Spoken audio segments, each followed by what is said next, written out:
I'm Carl Erickson, and this is what a warrior wears. Often when I get asked, what kind of gear do we carry? Why do we carry it where we do? What's it for?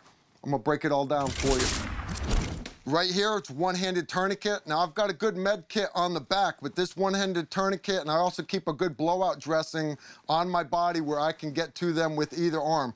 You don't want to put it on a side where you can't reach it with the other arm. So this one-handed tourniquet is right here located where I can get to it. All right, now the really cool part about these Black Hawk uniforms, the pants and the shirts, is inside the pockets is a new integrated tourniquet system built inside the pocket that when you open it up, see that right here inside this black bar, underneath the pocket is a tourniquet system that runs on the shirt, it goes under the axillary artery, and on the pants, it goes inside the pockets and runs in the groin right around to cut off the femoral arteries. So if I have a bleeder on this arm, we haven't reached sector secure, there's nobody else, I'm in the middle of a gunfight, all I have to do is open the pocket, pull this bar off the center, flip it around, see the plastic windlass, all you have to do is pull it tight, and then just twist the windlass as many times as necessary, and I can already feel it cutting in. Lock it on itself. Now, that, I can already feel my fingers getting numb that quick. Now, the quicker you can apply a tourniquet, the more red blood cells you're keeping inside the body.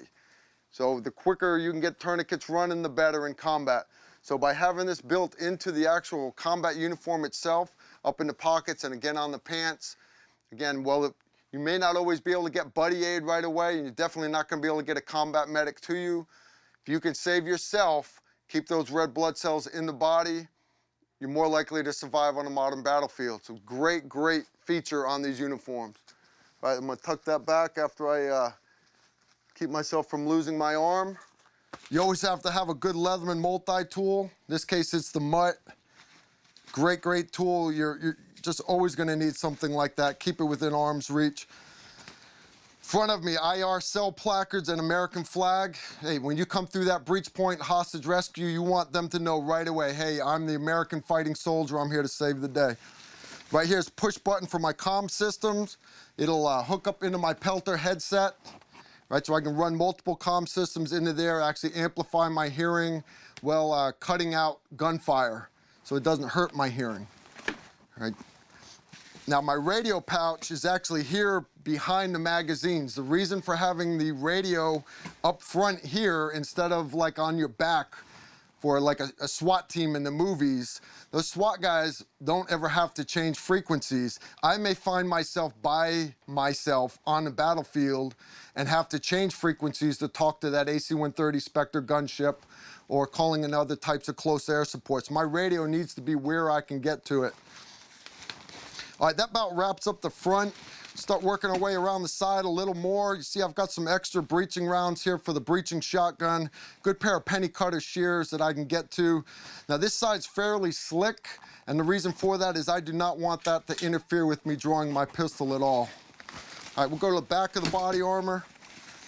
Again, I mentioned my medical kit. Now this medical gear, I can't reach from the front. This is for another assaulter to use on me if I become the casualty. He'll use this medical gear to treat me. Up above that, I'll have a couple more, either smoke grenades or flashbangs.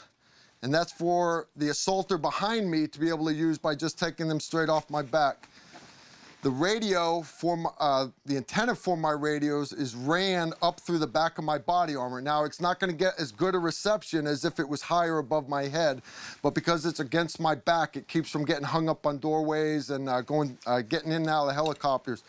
Got a 100-ounce hydration system from Black Hawk. It'll run up over my shoulder.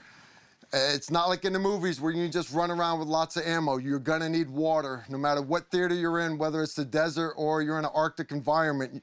Soldiers and sailors will get dehydrated.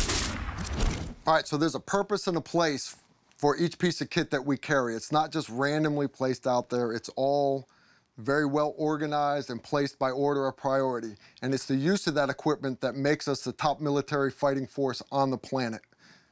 And that's what a warrior wears.